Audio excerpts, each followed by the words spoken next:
আজ আমি রান্না করব কাতলা মাছ দিয়ে ফুলকপি আলু ঝোল। প্রথমে মাছগুলোকে ধুয়ে পরিষ্কার করে নিয়ে এরপরে পরিমাণ মতো লবণ হলুদ দিয়ে মাছগুলোকে মাখিয়ে নেব। এরপরে গ্যাসের উপরে একটা কড়া বসিয়ে বেশ খানিকটা সর্ষের তেল দিয়ে মাছ ভেজে নেব।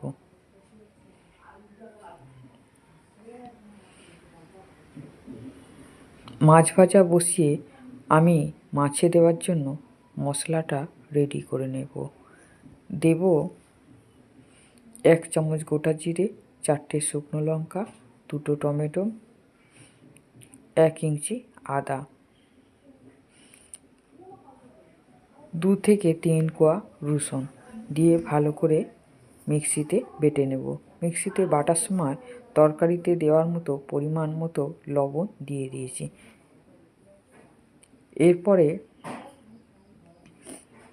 1 খেপ মাছ ভাজা হয়ে গেছে, তুলে নিয়েছি। আর 1 খেপ মাছ ভেজে নেব।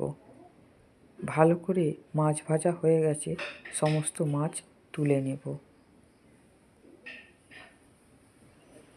ওই তেলের মধ্যে দেব 1 চামচ হলুদ গুঁড়ো, দিয়ে ফুলকপি আলু কেটে রেখেছিলাম সেগুলো সমস্ত কিছু দিয়ে দেব।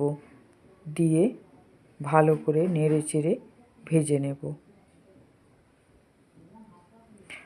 আমার কাতলা মাছের ফুলকপি আলু দিয়ে ঝোল যদি রান্না করা ভালো লাগে, আপনারা এই চ্যানেলে একটা সাবস্ক্রাইব করে দেবেন, এটাই আমার অনুরোধ।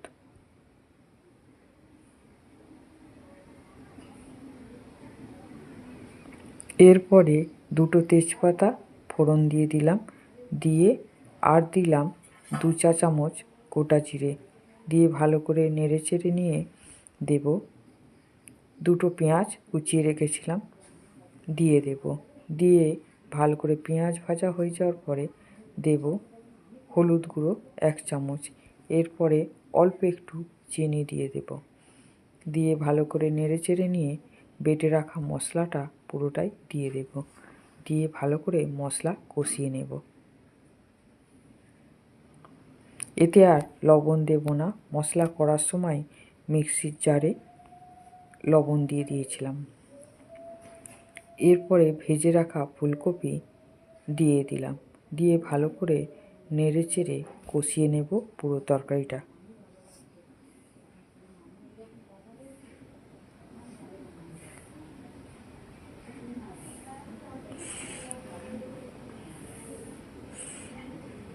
ভালো করে নেড়ে ছেড়ে ভালো করে কষিয়ে নেব।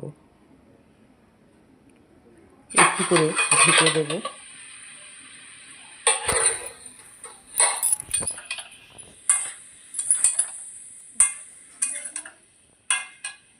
ঝোলের জন্য পরিমাণ মতো জল দিয়ে দেব। কিছুক্ষণের জন্য ঢেকে দেব। ঢাকনা খুলে সমস্ত মাছ দিয়ে দেবো ঝোলের মধ্যে। ফুটে গেছে, নামিয়ে নেব। এই আমার কাতলা মাছের ফুলকপি আলু দিয়ে ঝোল রেডি।